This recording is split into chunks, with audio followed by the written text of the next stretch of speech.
امام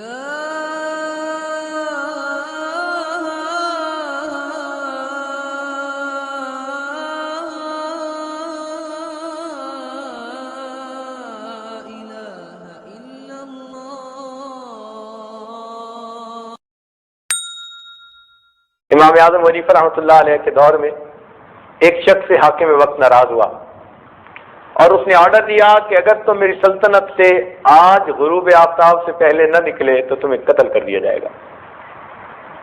اب وہ بڑا پریشان، اس وقت کے لوگ جب پریشان ہوتے تھے نا تو پھر ان کو امام اعظم رحمۃ اللہ علیہ نظر آتے تھے، تو امام صاحب کی خدمت میں حاضر ہوا کہ حضرت میں پہنچ نہیں سکتا سرحدوں پر، اور آرڈر ہے کہ اگر غروب آفتاب سے پہلے مجھے ملک میں دیکھا گیا تو قتل کر دیا جاؤں گا۔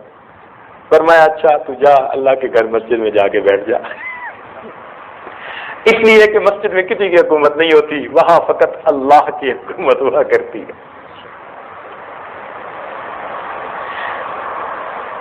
اب جب اس حاکم کو پتہ چلا کہ امام صاحب نے اس کو یہ بتا دیا تو کہنے لگا کہ امام صاحب نے اس کو ایسی بات کہی کہ اب میں بھی اس کو توڑ نہیں سکتا۔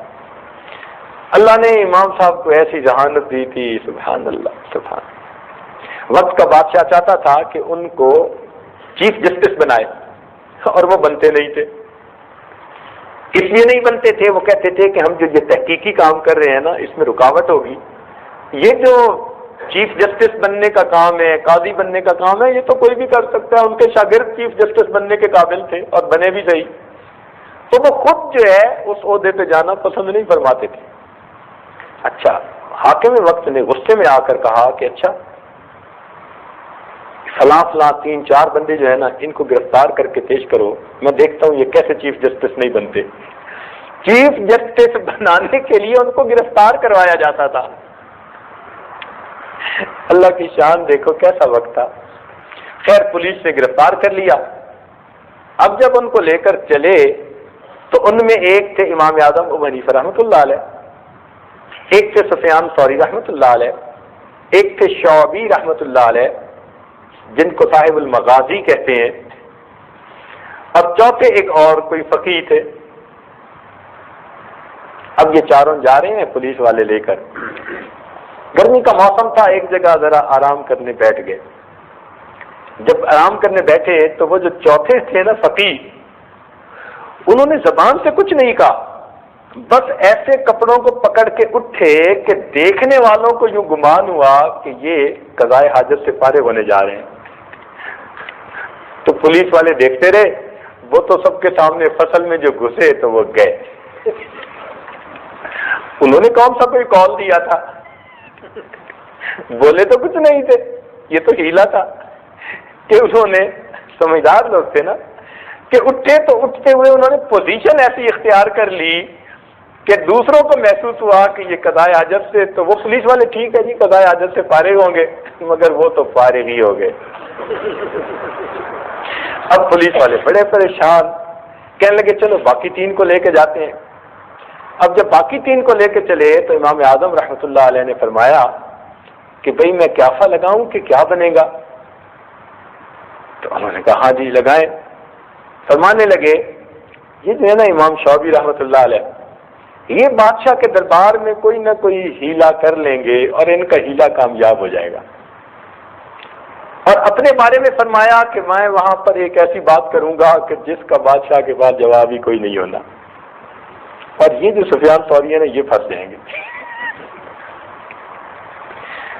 چل پڑے۔ جب بادشاہ کے دربار میں گئے تو بھرا دربار تھا۔ اب امام شعبی رحمۃ اللہ علیہ نے کیا کیا کہ وہاں جاتے ہی بادشاہ سے جا کے مصافحہ کیا، بادشاہ سلامت، کیا حال ہے، آپ ٹھیک ہیں، خیریت ہے، اور آپ کے بیوی بچے ٹھیک ہیں، اور گھر اور محل کے خادم اور خادمائیں سب ٹھیک ہیں، اور آپ کے گھوڑے بھی ٹھیک ہیں، اور آپ کے گدھے بھی ٹھیک ہیں۔ جان بوجھ کے انہوں نے تو جی گھوڑے اور گدھوں کے حال پوچھنے شروع کر دیے۔ اب بادشاہ نے بڑا امبیرس فیل کیا کہ میں چیف جسٹس بنا رہا ہوں اور یہ گدھوں اور گھوڑوں کا حال پوچھ رہے بندہ۔ تو ان کا ہیلا کامیاب رہا، بادشاہ نے کہا ڈسکوالیفائڈ۔ اب باقی رہ گئی بات امام اعظم رحمۃ اللہ علیہ کی۔ اس نے کہا ابو حنیفہ میں آج کے بعد آپ کو چیف جسٹس بناتا ہوں.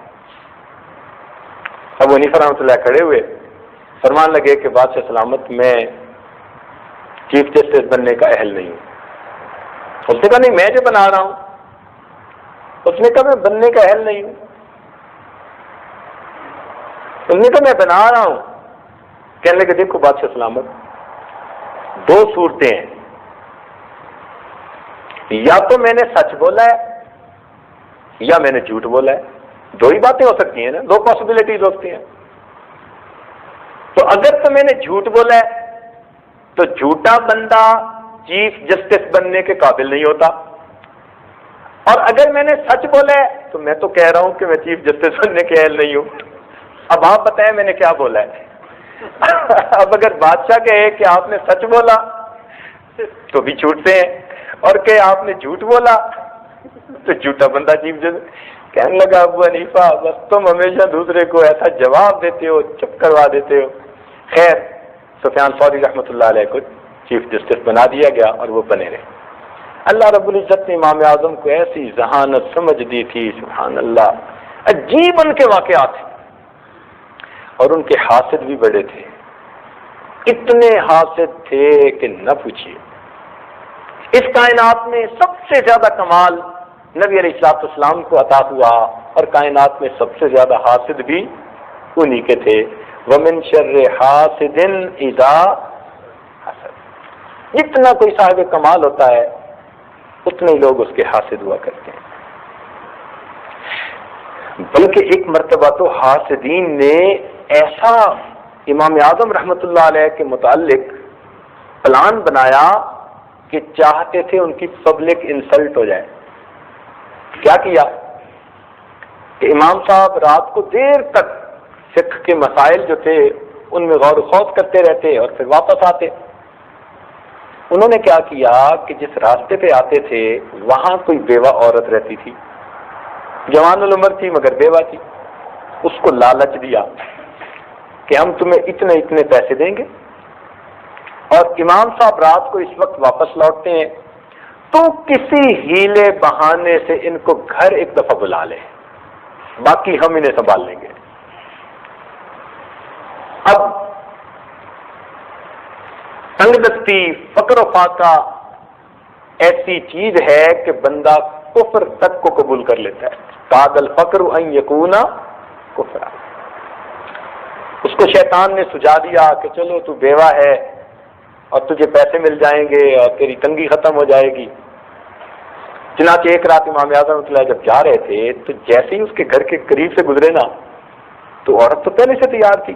اس نے یکدم دروازہ کھولا اور شور مچایا کہ ابو حنیفہ میرا خامن نہیں, اب میرے گھر میں میرا کوئی بچہ فوت ہو رہا ہے اور آخری وقت ہے اس کا, خدا کے لیے اس کو کچھ کلمے کی تلقین کر دیجئے. اب اس نے کوئی ایسی بات کہی تو ایسے انداز سے کہی کہ امام صاحب یہ ہم سمجھے بھائی گھر بھرا ہے, لوگ موجود ہیں. تو امام صاحب جیسے ہی دروازے سے اندر گئے تو وہ لوگ تو پہلے گھر میں چھپے ہوئے تھے, انہوں نے تو امام صاحب کو پکڑ لیا اور کہا کہ ابو حنیفہ رات کے وقت میں جوان عورت کے ساتھ تنہائی میں, چلو جی.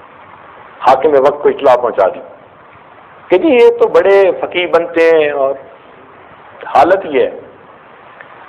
حاکم وقت نے ان کو کہا کہ یہ بڑا کیس ہے, اب میں سو رہا ہوں, صبح دیکھوں گا. تم ایسے کرو کہ ان کو اور اس عورت کو دونوں کو حوالات میں بند کر دو. اب انہوں نے یہ تو نہیں سوچا تھا کہ عورت بھی گرفتار ہو جائے گی, ان کا تو خیال تھا کہ صرف انہی پر بات بنے گی. اب پولیس والوں نے دونوں کو گرفتار کے حوالات میں بند کر دیا. مخالفین کہنے لگے چلو صبح سے ہی. امام اعظم رحمۃ اللہ وضو کے ساتھ تھے, اب کوٹڑی ہے, اس میں اندھیرا ہے. امام صاحب نے وہیں اپنا رومال بچھایا اور جیسے پہلے اللہ کی عبادت کرتے تھے اللہ کی عبادت شروع کر. جب گھنٹہ ڈیڑھ گزرا اس عورت کے دل میں احساس ہوا کہ یہ اتنا تو خوف خدا رکھنے والا بندہ ہے کہ باوضو تھا, اب بھی نفلیں پڑھ رہا ہے. میں عورت زاد ہوں, جوان العمر ہوں, اندھیرا ہے, تنہائی ہے.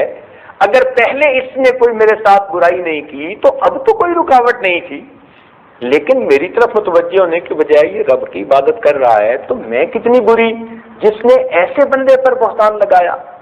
اب اس کو احساس ندامت ہوا۔ جب آپ نے سلام پھیرا، اس نے ہاتھ جوڑ کے معافی مانگی کہ مجھے معاف کر دیں، مجھ سے بہت بڑی غلطی ہوئی، اور یہ تو ساری بات حقیقت میں یوں تھی۔ اس نے پوری پلاننگ بتا دی۔ امام صاحب نے کہا اچھا تو نے اچھا کیا کہ ساری بات بتا دی، اب تجویز تجھے میں دیتا ہوں، عمل تو کر لے۔ اس نے کہا وہ کیا؟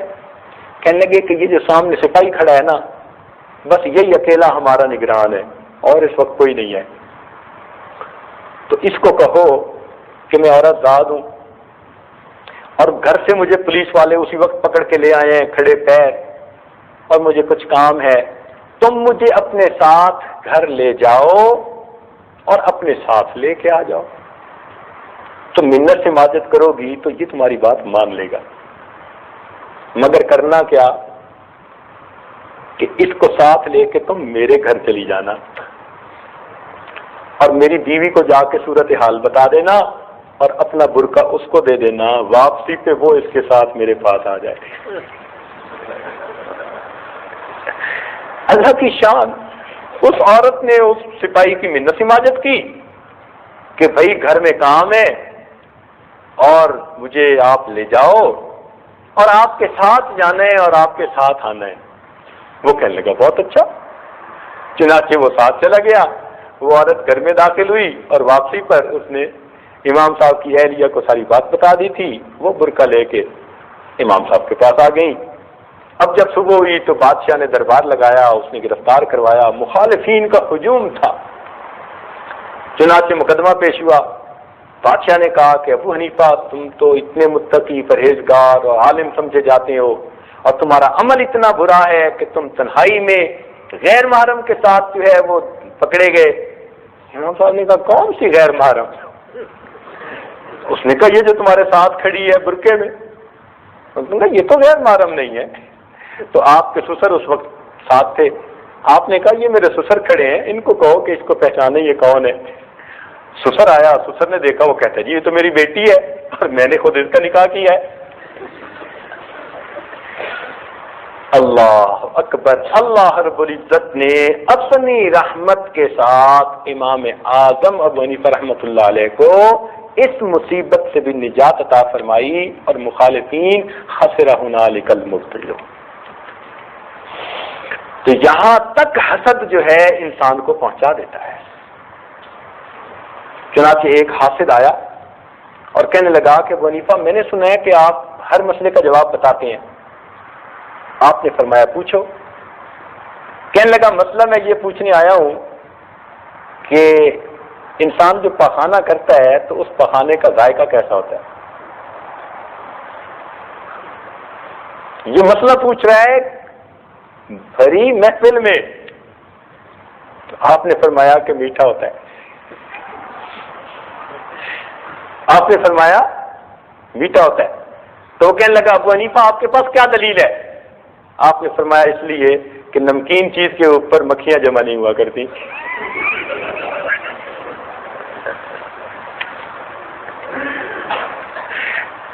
ذہانت کی بات ہے نا کہ اللہ رب العزت نے ان کو کیا ذہانت عطا کی ہوئی تھی۔ اللہ الحمدللہ ثم الحمدللہ۔ خیر ان کے واقعات تو اتنے ہیں کہ انسان حیران ہی ہو جائے۔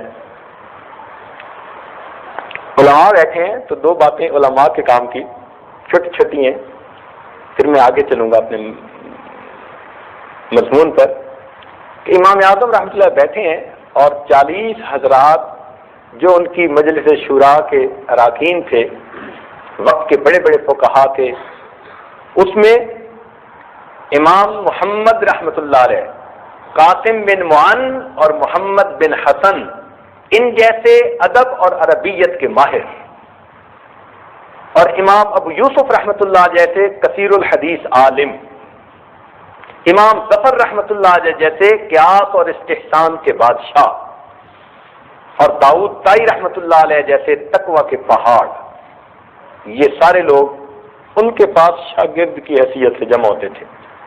یہ بیٹھے ہوئے ہیں تو اس وقت میں کیا ہوا کہ ایک بوڑھا آیا اور کہتے ہیں کہ ابو حنیفہ واو اور واوین، واو او واوین.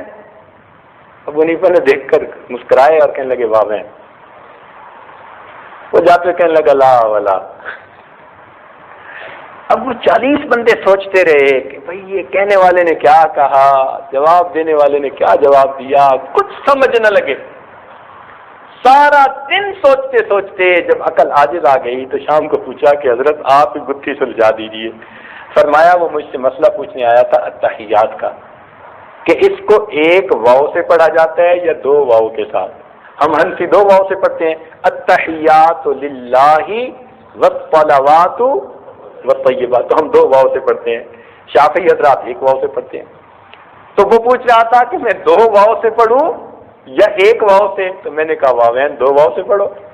تو اس کو مسئلے کا جواب مل گیا تو وہ چلا گیا. نہیں حضرت وہ جاتے ہوئے لا ولا بھی تو کہہ گیا تھا. فرمایا وہ مجھے دعا دے گیا تھا. حضرت لا ولا تو کوئی دعا نہیں ہوتی. کہنے لگے وہ کہہ گیا تھا ابو حنیفہ اللہ تعالیٰ تیرے علم کو شجر طیبہ کی مانند بنائے، لا شرقیت ولا غربیہ.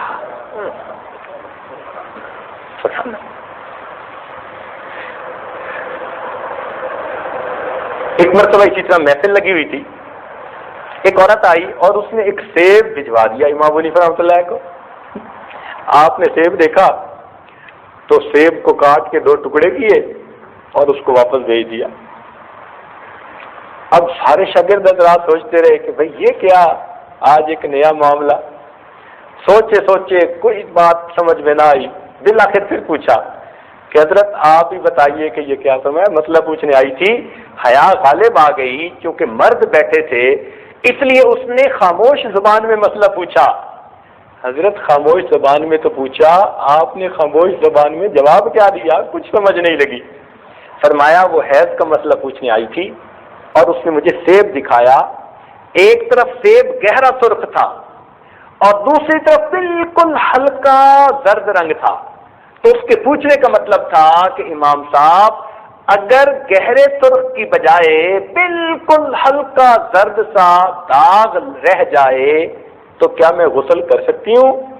تو میں نے سیب کو کاٹ کر جو اس کی سفیدی تھی وہ دکھائی کہ جب تک بالکل سفید نہ معاملہ ہو تب تک غسل نہیں کر سکتے.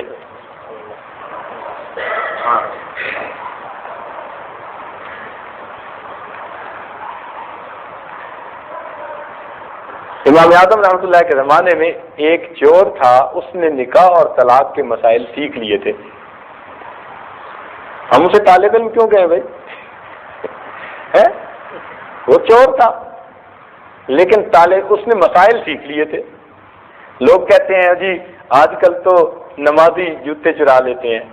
بھائی یوں نہیں کہنا چاہیے، آج کل تو چور بھی نمازی بن گئے ہیں. وہ چور ہوتا ہے بیسیکلی لیکن نماز پڑھ لیا کرتا ہے، سمجھے نا. تو اس نے نکاح طلاق کے مسائل، چنانچہ ایک بوڑھے میاں بیوی تھے، ان کے گھر وہ آیا اور آ کے اس نے ان کا سارا سامان لپیٹا. میاں بیوی کو باندھ دیا بستروں پہ اور سامان لپیٹا اور لپیٹ کے جب جانے لگا تو بوڑھے میاں نے اس کو پہچان کے کوئی بات کر دی. تو اس کو پتہ چل گیا کہ اس نے تو پہچان لیا ہے. وہ جناب چھری لے کے آ گیا. تو اس نے کہا اچھا اب تم جو ہے قسم اٹھاؤ کہ اگر تم میرا نام کسی کو بتاؤ گے تو تمہاری بیوی کو 3 طلاق. اور کلہ کی قسم اٹھوائی. کلہ کی ایک قسم ہوتی ہے کہ اس کے بعد کسی بھی عورت سے نکاح کرے آٹومیٹک طلاق ہو جاتی ہے. تو ایک عجیب قسم ہے، اللہ بچائے. کلما، تو کلما کی اس نے قسم کھا لی. اب جب کلما کی قسم کھا لی اور کہہ دیا کہ بتاؤں گا تو بیوی کو طلاق. اب خیر صبح ہوئی، اب کسی طرح کوئی آیا، اس نے آ کے ان کو تو کھول دیا. اب خامد ڈرے کہ بھائی اگر میں نے بتا دیا تو بڑھاپے کی لاٹھی ہے یہ بھی گئی، مال تو ویسے گیا، یہ ہے خدا کی بندی یہ بھی گئی. تو بڑھاپے میں بیویاں بڑی پیاری ہوتی ہیں. میرا بوڑھوں سے پوچھ کے دیکھو.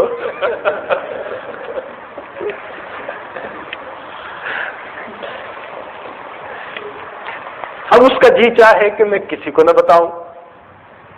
لیکن مال چلا گیا، چوری ہو گئی تو پریشانی بھی بڑی۔ اب سوچے کیا کریں؟ بیوی نے کہا ایسا کرو، امام اعظم کے پاس چلے جاؤ اور وہاں جا کر تم صورت حال بتا دو، بندے کا نام نہ بتانا، وہ کوئی نہ کوئی تجویز بنا لیں گے۔ وہ کہنے لگا بہت اچھا۔ چنانچہ وہ امام اعظم کے پاس آیا، اس نے پوری تفصیل بتا دی۔ حضرت نے فرمایا اچھا بھائی مجھے بالکل اس کا نام نہ بتانا۔ اس نے کہا جی نہیں بتاؤں گا۔ کہنے لگے میں پوچھوں بھی تو نہ بتانا۔ انہوں نے کہا نہیں بتاؤں۔ کہنے لگے بالکل نہ بتانا۔ خوب پکا کر دیا۔ فرمایا اچھا۔ اب حضرت نے کیا کیا کہ یہ قیافہ لگا لیا کہ جب بوڑھے نے اس کو پہچان لیا تو اس کا مطلب ہے وہ اسی بستی کا بندہ ہے، کوئی باہر کا بندہ نہیں ہے۔ چنانچہ آپ نے کیا کیا کہ جو آپ کو نوجوان نظر آئے نا، آپ نے بستی والے سب کی دعوت کر دی، اور سب کی دعوت کر کے ان کے لیے دسترخوان لگوایا، اور خود بوڑھے کو لے کر ایک ایسی جگہ کھڑے ہو گئے کہ جہاں سے آنے والوں کو یہ تو دیکھ سکتے تھے، آنے والے ان کو نہیں دیکھ سکتے تھے۔ اس کو اپنے ساتھ کھڑا کر لیا اور کہا دیکھو بھائی جو آئے گا نا میں پوچھوں گا یہ وہی ہے، اگر وہ نہ ہو تو تو کہہ دینا یہ نہیں ہے، اس میں تو کوئی رکاوٹ نہیں نا۔ تو میں پوچھوں گا یہ ہے، تو اگر نہ ہو تو کہہ دینا نہیں یہ نہیں ہے، اور اگر وہ ہو تو مجھے مت بتانا۔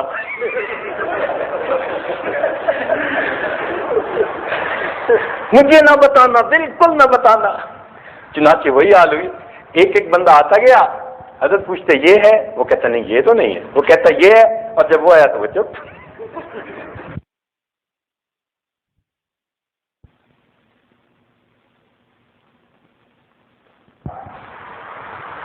خلوت کے لمحات میں تھے، خاوند اچھے موڈ میں تھا اور بیوی ذرا ٹھیک نہیں تھی،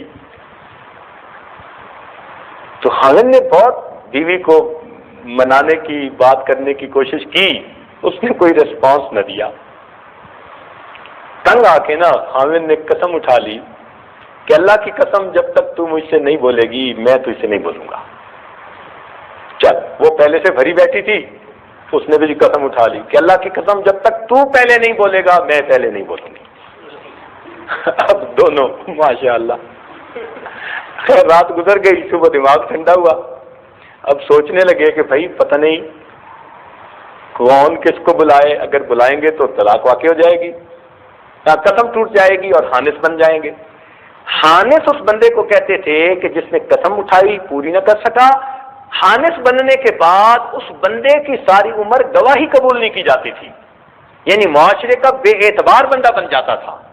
تو ہر بندہ چاہتا تھا میری قسم نہ ٹوٹے۔ اب خاوند چاہتے ہیں میری قسم بھی نہ ٹوٹے، بیوی چاہتی ہے میری قسم بھی نہ ٹوٹے۔ سفیان ثوری رحمۃ اللہ کے پاس گئے، حضرت ہمارے ساتھ تو رات یہ معاملہ بنا۔ انہوں نے کہا بھائی بات یہ ہے کہ جو قسم اٹھائے گا اس کی تو قسم، جو بدلے گا اس کی تو قسم ٹوٹے گی، موٹی سی بات ہے۔ خیر واپس آ گئے، وہ خاوند کو خیال آیا کہ میں ابو حنیفہ رحمۃ اللہ علیہ کو تو ذرا جا کے پوچھوں، تو امام صاحب کے پاس آ گیا، اس نے آ کے ساری بات بتائی۔ امام صاحب نے کہا چل جا تیری بیوی ہے، جا کے اس سے hello hi how are you اپنی زندگی گزار۔ وہ تو جی واپس گھر آیا اور اس نے آتے ہی جناب ماشاء اللہ جیسے ہوتے ہیں خاوندوں کے وتیرے، بیوی نے کہا تیری قسم ٹوٹ گئی، اس نے کہا کوئی نہیں ٹوٹی۔ اس نے کہا تو نے مجھ سے کلام کیا ہے ٹوٹ گئی، اس نے کہا کوئی نہیں ٹوٹی۔ کہنے لگی چل سفیان ثوری رحمۃ اللہ سے پوچھتے ہیں، کیونکہ علم کا ذوق ہوتا تھا تو بیویاں بھی چاہتی تھیں کہ حرام کے مرتکب نہ ہو ہم۔ اب سفیان ثوری کے پاس جب گئے تو انہوں نے کہا کہ ہاں قسم ٹوٹ گئی۔ انہوں نے کہا جی مجھے تو امام صاحب نے فرمایا ہے تو میں نے تو اس لیے یہ سارا کام کیا، کوئی نہیں ٹوٹی۔ اب سفیان ثوری رحمۃ اللہ علیہ عمر میں چند سال بڑے تھے امام اعظم سے، اور عمر میں بڑے ہونے کے ناطے کہنے لگے کون ہے ابو حنیفہ جو حرام کو حلال کرتا پھر رہا ہے، چلو میں تمہارے ساتھ چلتا ہوں۔ چنانچہ ساتھ چلے اور آ کر کہنے لگے اے نعمان تو کیوں حرام کو حلال کرتا پھر رہا ہے؟ ان کا کیا مطلب؟ کہنے لگے آپ نے جو یہ کہا کہ جا کے بولو، اب یہ بولا ہے اور اس کی قسم ٹوٹ گئی۔ امام صاحب کا کوئی نہیں ٹوٹی، کہ ٹوٹ گئی بولا جو گئی۔ ان کا حضرت ذرا غور سے سنیں کہ یہ نیریٹ کیا کر رہے ہیں۔ ان کا کیا کہ حضرت نیریٹ یہ کر رہے ہیں کہ خاوند نے غصے میں قسم اٹھائی جب تک تو مجھ سے پہلے نہیں بولے گی میں تجھ سے نہیں بولوں گا. اور اس بات کو سن کر بیوی بھی غصے میں تھی، اس نے بھی قسم اٹھا دی. اب اگرچہ وہ قسم اٹھا رہی ہے مگر خاوند سے بول تو رہی ہے بول تو رہی ہے نا. تو جب وہ بول رہی ہے تو خاوند کی بات ہو گئی پوری. اب باقی رہ گئی بیوی کی بات. تو میں نے خاوند کو کہا کہ تو جا کے ہیلو ہائے کر لے، اس کی بھی بات پوری ہو جائے گی، میاں بیوی کی زندگی گزارنا. تو اللہ رب العزت نے ان حضرات کو اتنی سمجھ دی تھی، اتنی سمجھ دی تھی، سبحان اللہ. بات سنتے تھے اس کی تہ میں اتر جاتے تھے. ذالک فضل اللہ یؤتیہ من یشاء.